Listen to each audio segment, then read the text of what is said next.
Hello everyone. Today I thought of bringing to you another very popular work of Sri Aurobindo, Essays on the Gita. In fact, I recommended to somebody that if you want to start reading Sri Aurobindo's works, you should start with Essays on the Gita. And one of the reasons why I chose this after the synthesis of yoga is that it has got again a very personal touch, a personal experience of Sri Aurobindo with Sri Krishna. So we have seen that both the Life Divine and the synthesis of yoga were based on Sri Aurobindo's realizations and this yogic tapasya. So were his writings of the Vedas and Upanishads. So I was telling you that each of the books that I've selected, be it the Life Divine or the Synthesis of Yoga, was based on the personal experience and realizations of Sri Aurobindo himself. So as we saw on the very first day, that all these books are facts and not imaginations. And so in this same line I chose Essays on the Gita, because Essays on the Gita is also a great inspiration. It's a reflection of a consciousness of intimacy between Sri Krishna and Sri Aurobindo. So again, it is not something given out to the world as a translation or a commentary. You see, as we know, the Vedas focused on bringing the divine consciousness into the life of the common people. The Upanishads, they concentrated on merging the human mind with the divine. And now it was left to Sri Aurobindo to manifest the divine in the body. So this has been the rhythm of Indian spirituality. Vedas to life, Upanishads with mind, and Sri Aurobindo, his role was to bring the supreme divine consciousness into the very body. In fact, this is what happened exactly on 24th November 1926, when there was the descent of Sri Krishna into Sri Aurobindo's own physical body. It was a precursor to the descent of the divine in the physical. So what I have told you, the divine coming to the physical, that great experience on 26th of November was the proof. So that tells you the intimate connection between Sri Aurobindo and Sri Krishna. In fact, some of you know it very well that when he was in the Alipur jail, he had an intimate contact with Sri Krishna. In fact, it was Sri Krishna who appears to him in the jail after a couple of days and then tells Sri Aurobindo, the bonds you had not strength to break, I have broken for you, because it is not my will, nor was it ever my intention that you should continue. You should continue with the political movement, where Sri Aurobindo was involved in the political movement of the freedom of the country. So at a time, it is Sri Krishna himself who pulls him out, brings him to the jail. For what? I have another thing for you to do, and it is for that I have brought you here to the Alipur jail, to teach you what you could not learn for yourself and to train you for my work. So this is the turning point. Please remember the phrase, to train you for my work, says Sri Krishna to Sri Aurobindo. So that is where the work of Sri Aurobindo begins. And so that was the immediate contact. But then there is a further, what we call darshana. And in one of his speeches, the Uttarpara speech, Sri Aurobindo gives a very beautiful, very touching description. So I'd like to read out those 4 or 5 lines to you before I go further.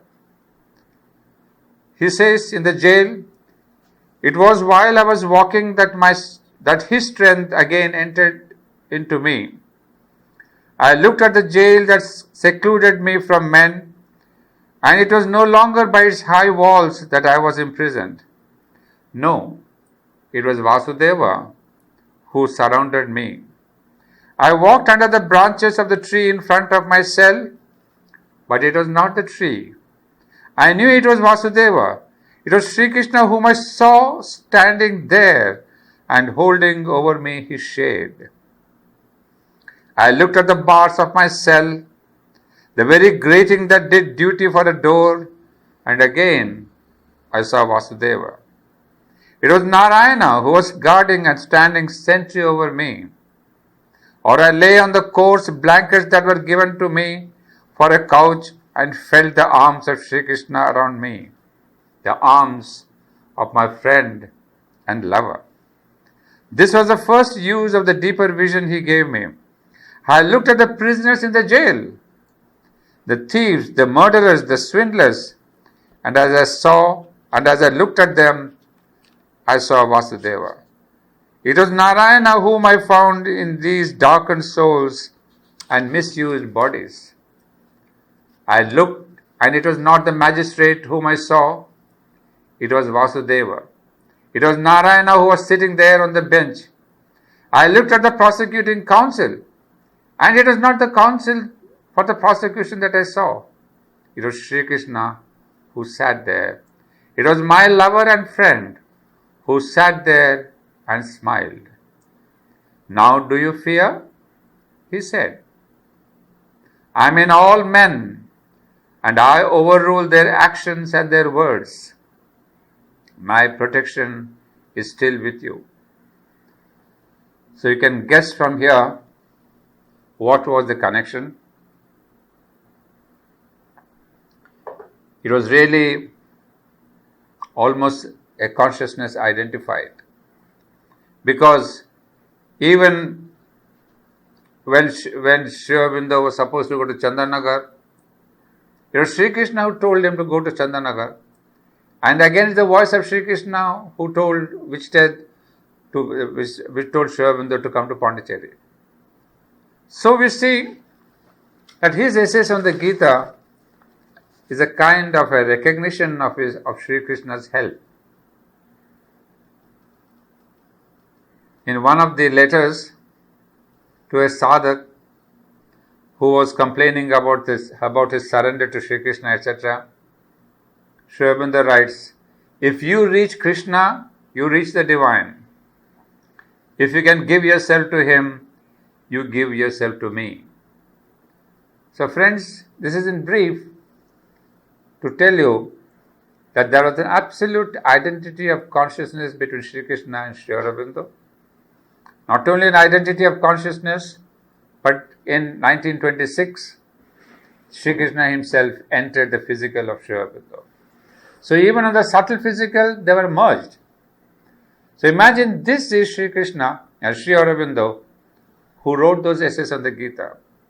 So when you read them, you feel as if Sri Krishna is speaking the Bhagavad Gita again in English. That is the vibration, that is the beauty that comes out of these essays on the Gita. And remember, these essays on the Gita are not commentaries as we find in other books, other commentators. They are not verse by verse translations or commentaries. Sri Aurobindo takes up themes like the devotion, prakriti, swabhava, swadharma, fate, free will, the divine. So he takes up different themes and elaborates on that. And in fact, this book, Essays on the Gita, which was written in 1916, out of the silence of the mind, without intellectual effort, and by free activity of this knowledge from above, was revised thoroughly, and in 1922, it was published for the first time. This book has two parts, part 1, part 2. Part 1 deals majorly with great themes like the avatar, like the teacher, like the divine teacher, like the disciple, the Kurukshetra. Part 2 deals mostly with this concept of Purusha, Prakriti, Nishkamasha, Karma, etc. So part 2, I would say, is greatly psychological. The first part is really very philosophical. So these are the two parts. But you see, Many people have given us different interpretations of the Gita. But Sri Aurobindo does not give interpretations of the Gita. Please remember that. It is not an interpretation. Because you see, for the first time we see in the essays on the Gita, somebody who is holding together the essential spirit of the Gita, which is an integral yoga consisting of bhakti, jnana and karma. Whereas all the other, not most of the other interpretations or explanations have really taken Gita onto one side. Somebody said it's only karma yoga, somebody says only jnana yoga, somebody emphasized only on the bhakti yoga. This integration, this synthesis of these three paths, the triple path what we call, was not maintained. That was lost in the centuries, right from the beginning where Shankaracharya writes about his commentaries, till the present times. The integration, the synthesis, the aspect of togetherness of these three paths was lost. And we find once again in Sri Aurobindo that he brings them together and gives us a real view, the innate view, the inner view of the Bhagavad Gita. That's why I would say if you are not taken to Sri Aurobindo as yet, start from the Bhagavad Gita. The language is simple, and whereas we Indians especially, we can associate all these characters as some of what Sri Krishna has told Arjuna. So start with that. Now for today, it was difficult to choose to tell you something about the Gita. Because there are so many themes and so many details. You see, Arjuna keeps on asking Sri Krishna questions. What is work? What is nishkama karma? Is meditation good, or is work good, or emotion? And that is one of the things that we should notice about the Gita, that although it is centuries old, it is absolutely contemporary. That is to say, in contemporary times, what we say, when we have a class which a lot of with questions and answers, interactive, we said. Well, Gita is an interactive session. The Lord keeps on giving answers. The Arjuna, the disciple, asks questions, and there's a beautiful interaction. It is not just standing on a mountain and giving a lecture. It's an interactive session. That's number one. And secondly, it is absolutely contemporary because it reaches us on an intellectual level. There are all the levels in that, but you see Arjuna asking questions on the intellectual level. Then first on the emotional level, on the intellectual level, then on the level of the bhakti. Bhakti, the deeper bhakti. Toward the end, we see Arjuna transforming himself into a bhakta. So there is a growth in Arjuna also. He starts with the kshatriyahood, then goes to the intellectual, then becomes a bhakta. Well, these are some of the outstanding features which we can discuss later. So I had a little tough time to see what I could share with you in this short time before us. Well, I'll bring to you 4 important truths of the Bhagavad Gita.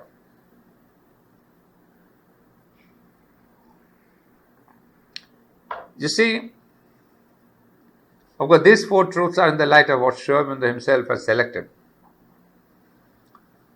I'll give you 2 truths on spiritual level and 2 truths on the practical level of sadhana. So one is the philosophical concept, the other is the sadhana part, the yoga, the yoga of the Gita. So if you want to practice the yoga, I'll give you 2 beautiful truths. And then what are the philosophic contributions of Bhagavad Gita to Indian ethos, spiritual ethos? The first one,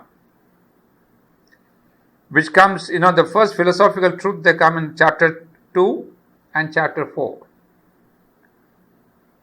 The first one from chapter 2, verse 18 and 19, etc. This is the truth about the innate soul within the human being. That means the divine within the human beings. What we see, the immanent divine. So that's the first truth that Sri Krishna elaborates and tells us that that is the truth that we should live by. And how does it describe this innate being? He says, know that to be imperishable, by which all this is extended. Who can slay the immortal spirit? This is verse 17, chapter 2. Finite bodies have an end, but that which possesses and uses the body is infinite, illimitable, eternal, indestructible. Therefore fight, O Bharata. Then verse number 19, chapter 2. He who regards this, the soul, as a slayer, and he who thinks it is slain, both of them fail to perceive the truth. It does not slay, nor is it slain. This is not born, nor does it die, nor is it a thing that comes into being once and passes away, will never come into being again. It is unborn, ancient, sempiternal. It is not slain with the slaying of the body. The embodied soul casts away old and takes up new bodies as a man changes worn out raiment for new. Weapons cannot cleave it, nor the fire burn, nor do the waters drench it, nor the wind dry it. Well, I'm sure some of you might have come across these verses, very famous ones, describing the nature of the soul. You see here, of course, it is eternal, it is not born, it cannot be slain, etc. Now, what is this? When we say a soul is born, a soul takes birth, well, normally we say a soul has taken birth. So how do we and why do we use the word birth for soul? Because we have seen birth and death go together. So if something is born, then it must die. But it's not the same thing when we say the soul takes birth. Its birth is an appearing out of some state in which it is not non-existent but unmanifest to our mortal senses. Its death is a return to that unmanifest world or condition, and out of it, it will again appear in the physical manifestation. This is from Sri Aurobindo. I'll try to explain a little bit. He says, its birth is an appearing out of some state in which it is not non-existent. That means the soul lives in a level of consciousness which is unmanifest, which cannot be contacted by our mortal senses. That is why we say it is beyond the reach of the mind or the senses. So from that level, it comes into the world. That means it manifests itself. So it's not born. Born means that which does not exist is born. But here it pre-exists. It comes only into the body. That coming into the body is what we say is birth. And then we say it's dead. Dead doesn't mean it disappears. It only means that it goes back to its level where it is beyond the reach of the senses.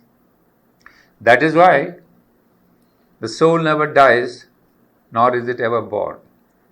It is we in our human language, we say that somebody is dead and somebody is... What is dead is actually the body, not the soul. Well, that is the first simple truth. In fact, that was very important to tell Arjuna, because Arjuna was thinking that he is going to kill some of those other people, like he is going to kill their bodies. So Sri Krishna says, you are not going to kill the person, the soul. They are immortal. So he says to Arjuna that it is an illusion if you think that you are going to kill somebody. You are going to kill some bodies. And that also he explains further by his Vishwarup Darshan to say that, look, the bodies that you are going to kill are already killed by me. You see a beautiful logic. So he tells Arjuna that you are only a nimitta matra, you are only a little outside excuse. But those bodies are already killed somewhere else, they are already dead and gone. But now in the time of manifestation, you Arjuna are used as a cause to shoot an arrow and kill. But otherwise he says, do not grieve, do not feel any sense of sin, because the bodies also are more or less dead. Well, that was the logic. This was a very simple thing. But then there is a second aspect. The second spiritual secret, what Sri Krishna calls as Guhyataram, is there in the 4th chapter, verse number 9. Here he says, he speaks about the avatar. Now this is 4th chapter, verse number 6. Though I am unborn, though I am imperishable in my self-existence, though I am the Lord of all existences, yet I stand upon my own nature and I come into birth by my self-maya. And then there is a famous verse that all of us know, that yada yada hi dharmasya glanir bhavati bharata, whensoever there is the fading of the dharma and the uprising of unrighteousness, then I lose myself into birth. For the deliverance of the good, for the destruction of the evildoers, for the enthroning of the right, I am born from age to age. Most of us would know about these verses, that this is the avatar, the divine coming down in a human body. But now the question is this again a new contribution? Please remember, this concept of the avatar was not there before the Bhagavad Gita. In the Upanishads and the Vedas, they do not mention this, they do not clarify. So this is one of the contributions, the concept of the avatar. Now the question is, what we see in the Gita, that whenever there is the fading of the dharma and the uprising of unrighteousness, then I lose myself into birth. For what? For the deliverance of the good, for the destruction of the evildoers. Now this is what common people have understood, that God comes down in a human body in order to destroy the evil that is happening upon earth. Well, we have the concept of the Dashavataras, and each of these avatars, they have come upon earth when earth was in trouble, had some evil doers, in order to erase all that evil persons. But then Sri Aurobindo asks a question, that is it true that avatar comes down only for this purpose? Sri Aurobindo says that's only partially true. Sri Aurobindo would say that this coming down, yet I read out from him, we have to remark carefully that the upholding of dharma in the world is not the only object of the descent of the avatar. Is not the only object. That great mystery of the divine manifests in humanity. For the upholding of the dharma is not an all-sufficient object in itself, not the supreme possible aim for the manifestation of a Christ, a Krishna, a Buddha. It says very strong. He said it cannot be the only reason why a Krishna or the Buddha or Sri Ram, they would come upon earth. Why? For there are two aspects to the divine birth. One is the descent, the birth of God in humanity, the God manifesting itself in the human form and nature, the eternal avatar. Now there is the first aspect is that he comes down into a human body, but then there is a word, if you have seen, the eternal avatar. Who is this eternal avatar, or what is this eternal avatar? That is where the catch comes in. So one is the eternal avatar is our own soul, because it is the divine who comes into our body. It is the divine who comes into the body and works through this human form.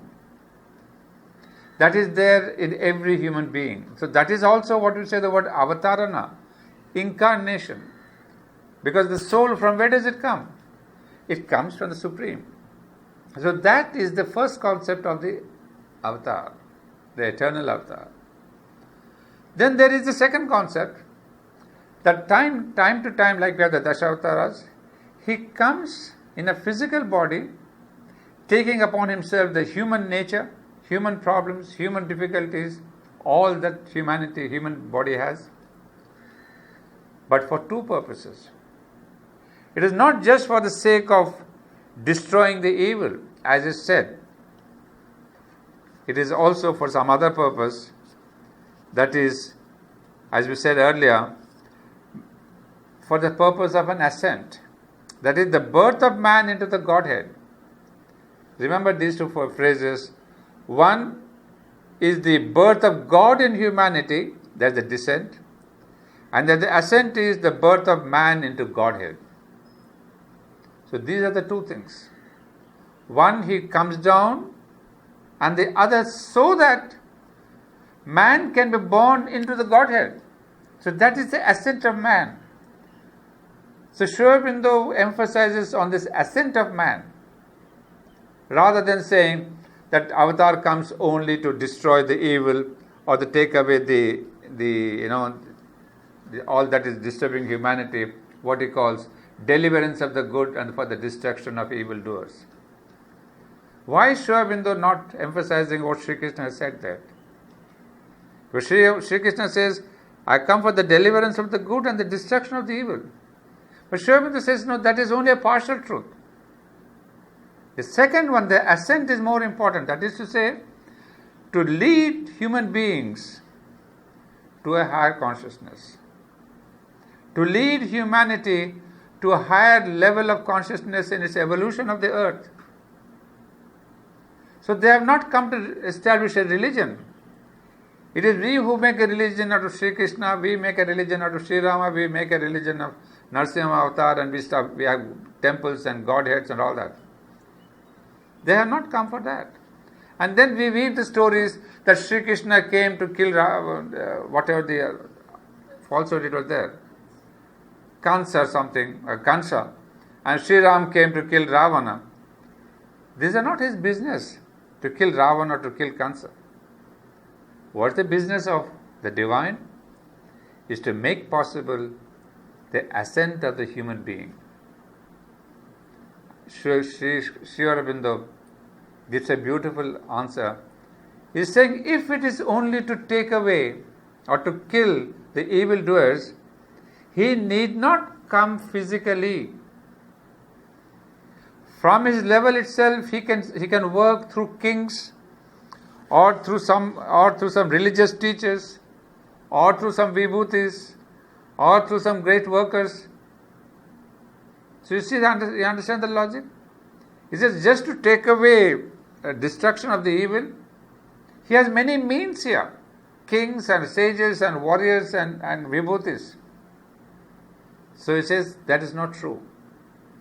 So we have to combine both these explanations in order to understand the purpose of the avatar. Let's not forget that. And now, there is a third purpose, which Sri Aurobindo writes not in the Essays on the Gita but in other books, that one of the most important purposes of the coming of the avatar, and especially one of the most important purposes of the coming of Sri Aurobindo and the Mother in a divine consciousness, is this, that the divine consciousness has to come in matter, in the physical body, so that this connection of the divine consciousness in the physical body gets connected with the earth. Try to understand that. That is the divine form walking upon earth. There is a necessity of the body connecting with the material body. Because if the divine is on a supraphysical level, on a subtle level, then there is no direct contact between matter and matter. So the divine has to come in a form so that he can walk upon the earth and thereby bring in a change in matter. This is of utmost importance, especially in Sri Aurobindo's philosophy of the transformation of matter. So please remember there are two things to summarize. What Sri Krishna says here, that whenever there is a fading of dharma, he comes down for the deliverance of the good, for the destruction of evildoers. That's fine, because by his coming, this momentum of deliverance, of fighting against evil gets enhanced. That's number one. Number two, there is the ascent of the human beings. We all read about the Puranas, about the Bhagavad Gita, about Ramayana and Mahabharata, and the common people get inspired and they begin to follow the teachings. That's the ascent of the human being. Then there's a third level where the divine in the physical body has to touch matter, because ultimately in Sri Aurobindo's philosophy, matter has to be transformed. What Sri Aurobindo says, matter has to be spiritualized as spirit has become materialized. So this is the two concepts. Spirit becomes materialized, that is involution.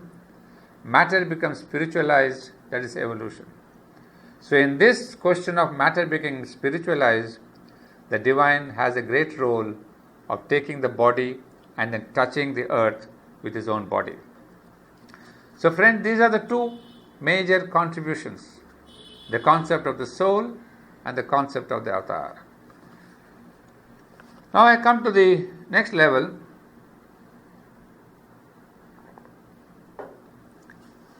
The practical level, or the sadhana yoga, Gita, the sadhana of the Gita, or the yoga of the Gita.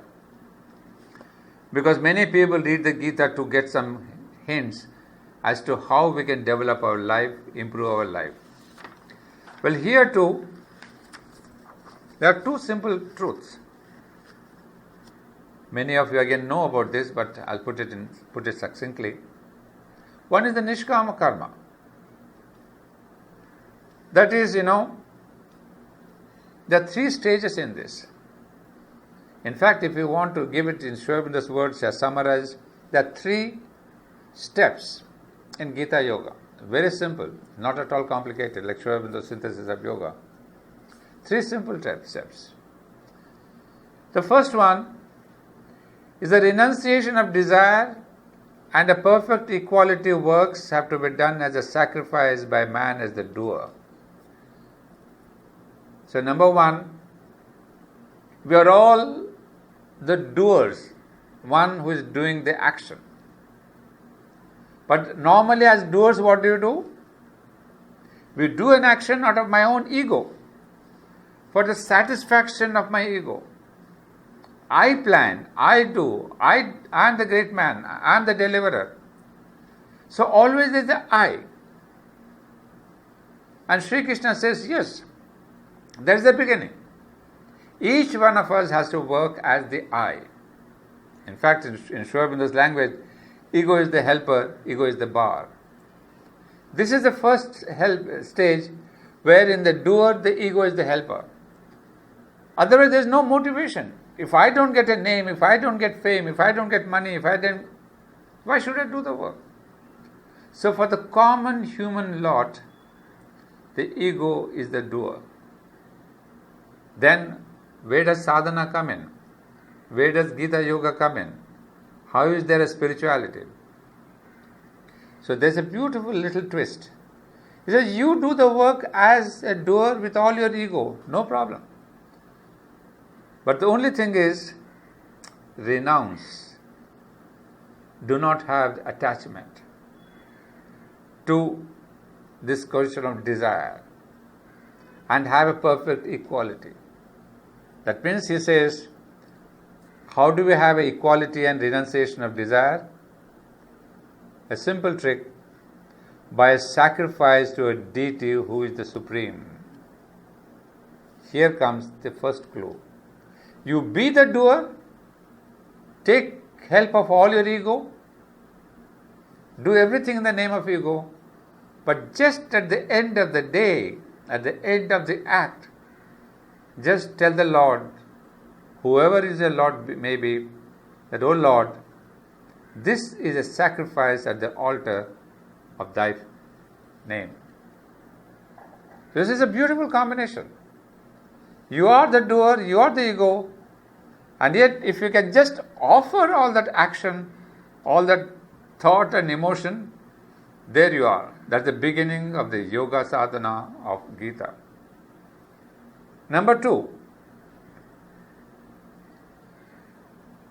not only the desire of the fruit, but the claim to be the doer of works has to be renounced in the realization of the self. So what we said, first one is you are the doer, you sacrifice your ego, and then you practice what it says, desire for the fruit. It's not easy to renounce the desire for the fruit, that we know very well. Our common human beings, we want to have the desire of the fruit. You may begin with it, but keep sacrificing, keep offering.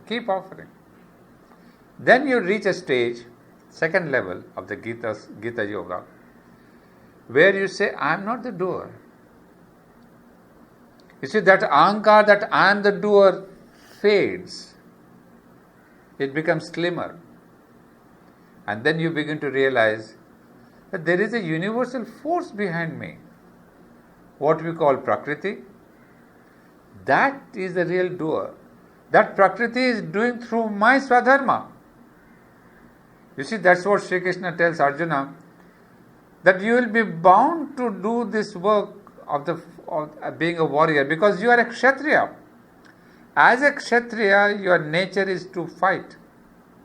So what we understand is that the way I am doing it, some universal force is doing it through me.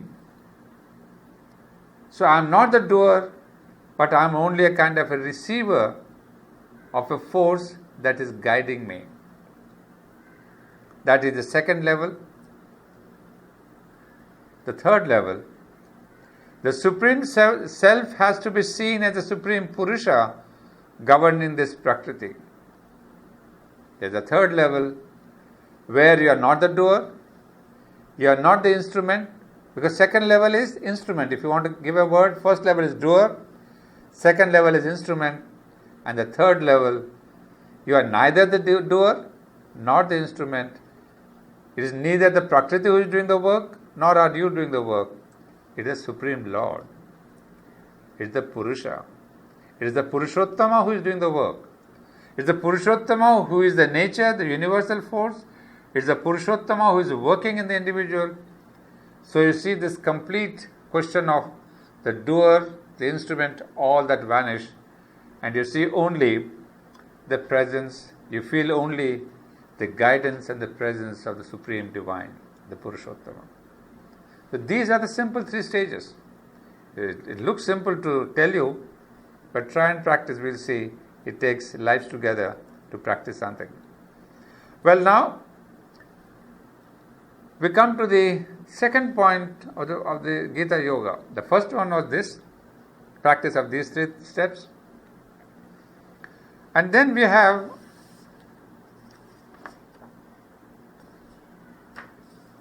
a most beautiful 2 verses. That is on verse number, chapter 18, verses 65 and 66. Well, these are again verses that have been selected by Sri Aurobindo himself, telling us that these give you the essence of the Gita Yoga. And see the position of these 2 verses. They're coming in chapter number 18. And out of the verses which are 78 in chapter 18, these verses are 65 and 66, which only tells us this is the last teaching, the ultimate teaching of Lord Krishna. What is it?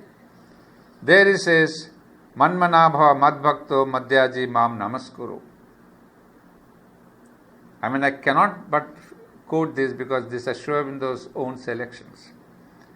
Where he says, become my-minded, my lover and adorer, a sacrificer to me, bow thyself to me thou shalt come.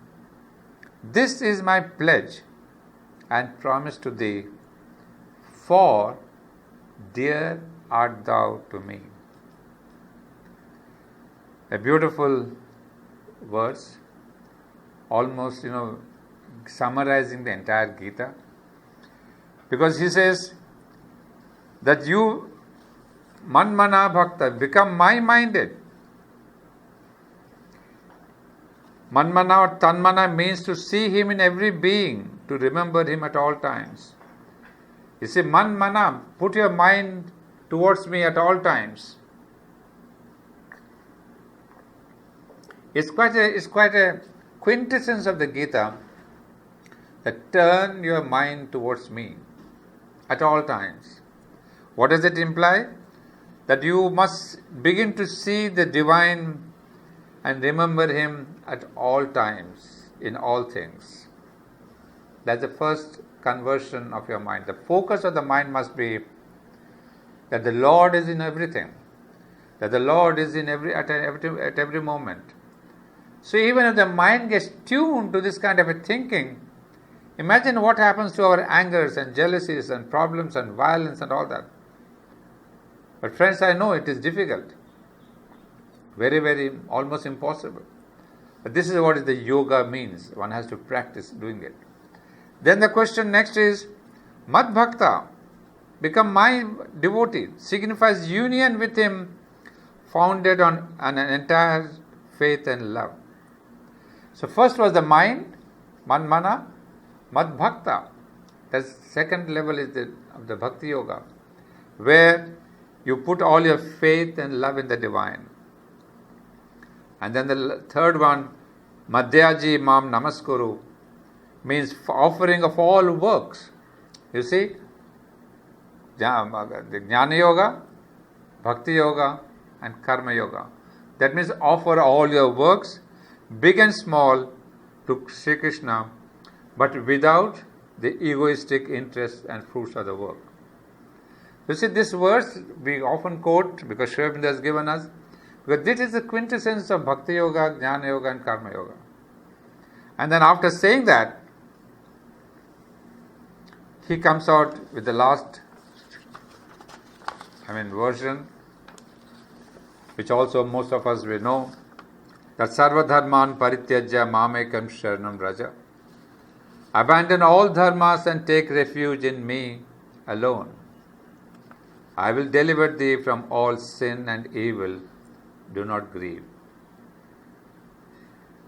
This is again almost a contradiction if you see logically.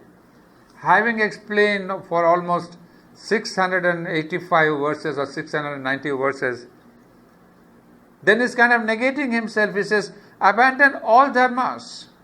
That means all that I've been telling you of the Kshatriya guna or the Rajasic guna or the work is important or meditation is important or this is important. He says, abandon all that. And then take refuge in me alone. This is very remarkable. That having taught Arjuna all these intricacies of Gita Yoga, then suddenly the Lord himself is telling, give up all that. Forget all that I've said. And then what do? Take refuge in me alone. So this is the most wonderful conclusion that we see, that all that dharma that we know, these are all mind-made, man-made, Circumstantially we make them, culturally they bring forward some kind of morality, we give them values. But we abandon them only if you can completely surrender yourself to the divine. The word is only. Do not start abandoning things. Say, hey, Lord Krishna has said, abandon, so I'll go and hit the police, I'll kill somebody. No. It's only when you are surrendered to the divine completely that all the dharmas have no values. So he tells us that this total surrender is what is important. And this surrender and this secret is given to Arjuna because very important thing is Priyosi me. This is a beautiful simple phrase. It says, for dear art thou to me. Shri Krishna has often said that I am giving you this secret, Guhyam, Guhyataram and all that. Because each time he says, because you are dear to me. So that phrase, Priyosi me, is of great importance. Because to be dear to Shri Krishna, we have got to be intimate with him. We have got to be his friend. So what's the relation between Arjuna and Krishna? Is that of intimate friendship. So it is not the devotee and the Lord. The Bhakta and the Lord, they cannot be that intimate as the friends. So each time Sri Krishna says, be my friend. And you're going to remember what Sri Aurobindo himself said when he was telling about his experience in the Alipur jail. He says, I was in the arms of my friend and lover. And second time again he says that it was my lover and friend who sat there and smiled. So it's very interestingly, Sri Aurobindo also uses the word friend and lover. So that itself tells you that the exact relationship that was there between Arjuna and Krishna is a relationship between Sri Aurobindo and Sri Krishna, a friend and lover. And because he was Priyosi me, that is this great God, the divine, the Lord Krishna, who comes to help Sri Aurobindo in all the phases of his turning points of his life. Just as he helped Arjuna in all the turning points of their life, Sri Krishna helps Pandavas. So friends, this is what is there, that there is the question of being an intimate friend of the divine. A friendship, we all understand. Friendship holds no bar. You can be a good friend or a bad friend, but there is a communication. There is no fear. There is no reactions.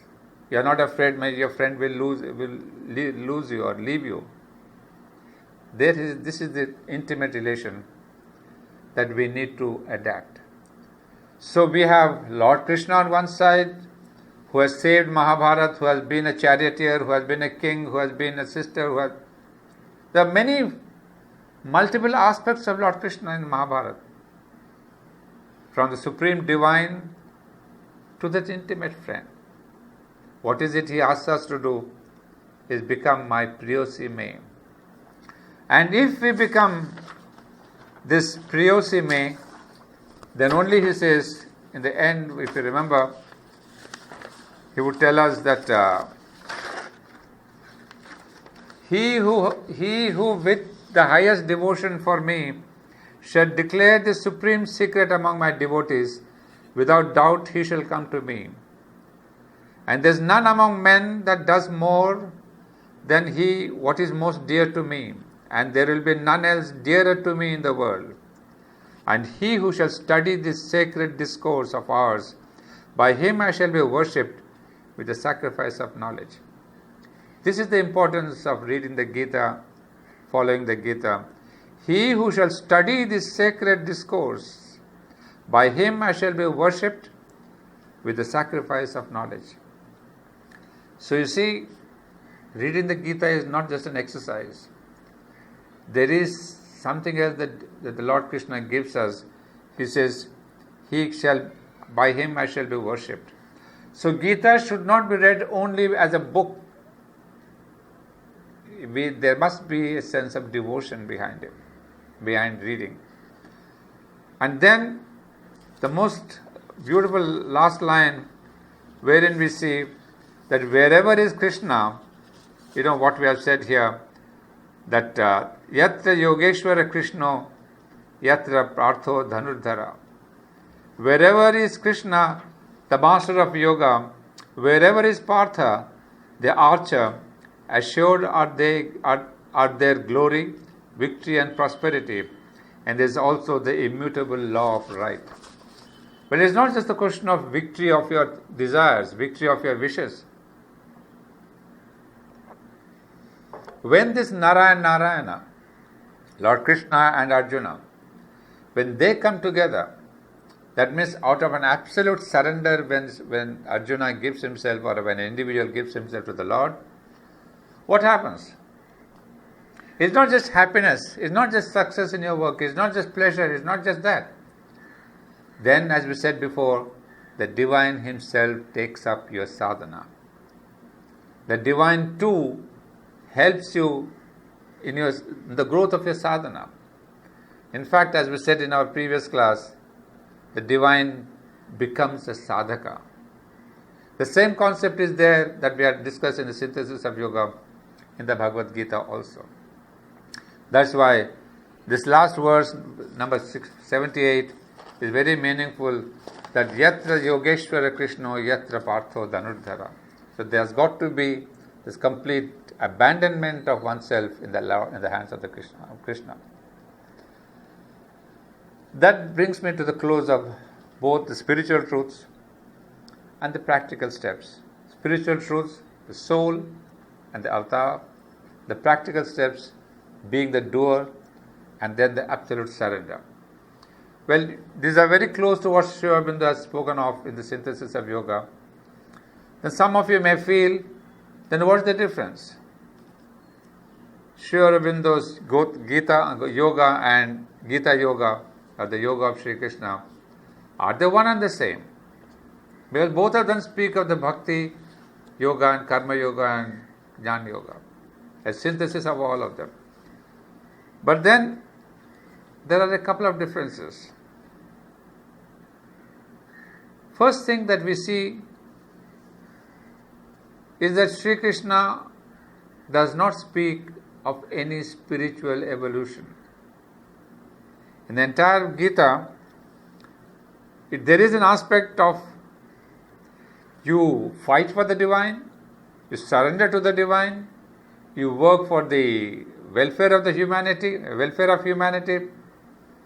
But then what's the ultimate end? That you become close to the divine and then you leave the earth. That's the end of your life. You may not come back. You may not have a rebirth. But for Sri Aurobindo, leaving this world is not the end.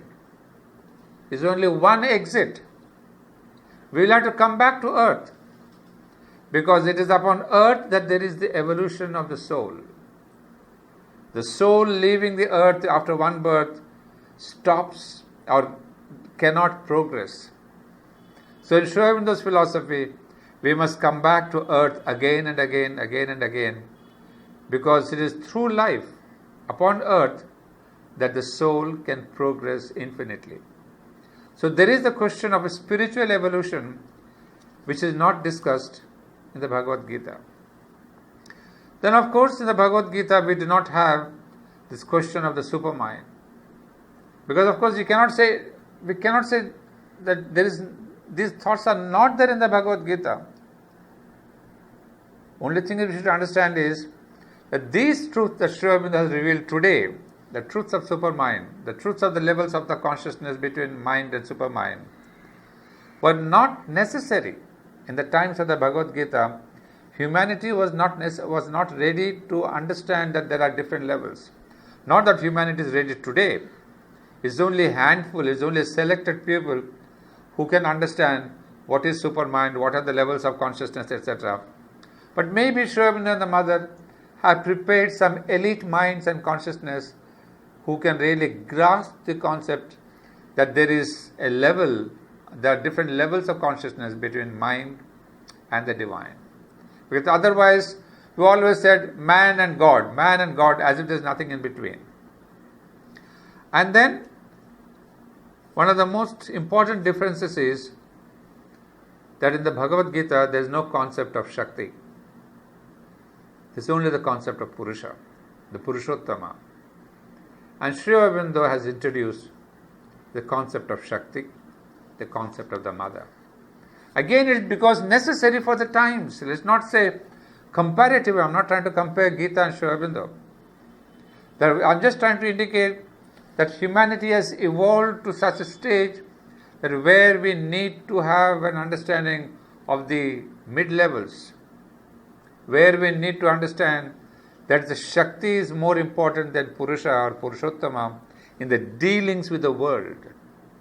Dealings in the sense, especially when it comes to transform matter, transform the outer nature. If it's just a question of ascension, realization, God consciousness, we don't need the Shakti aspect. That's what happened with the Vedas, the Upanishads and the Gita, that the entire emphasis was on realization of the divine, getting one with Brahman. But now Sri Aurobindo says, the earth, humanity has to be transformed in its outer nature. So with the element of transformation, the work can be done by Shakti, because that is the energy, the force, the consciousness of force which can deal with this transformation. Because Purusha aspect is a little bit detached. So that is why there was a difference between Vedanta and Tantra. Tantra also said we must transform the outer nature, the lower nature. So Sri Aurobindo brings in the Vedanta and Tantra together, which was not there in the Gita. So Gita we have only Lord Krishna or the Purushottama, etc. But in Sri Aurobindo we have the new aspect of the Shakti, the mother. And then in the spiritual evolution, Sri Aurobindo brings in that the soul also evolves here, that the world is not a Maya. You see, this idea of Maya is predominant also in the Gita and other yogas. In Sri Aurobindo, the world is not a Leela or a Maya. It is an evolutionary process. That means, at present, world is at a stage, but there is an evolution, and ultimately there will be a union, a transformation of matter. Well, these are some of the differences, because otherwise people have several times asked us saying, if this is a synthesis of Bhakti, Jnana and Karma, Sri Aurobindo also speaks about these things, what's the difference? Well, the most important difference I've given you, and to summarize to two things, the concept of supermind and the consciousness of supermind, and the concept of the mother and the work and the energy, the tapas of Shakti.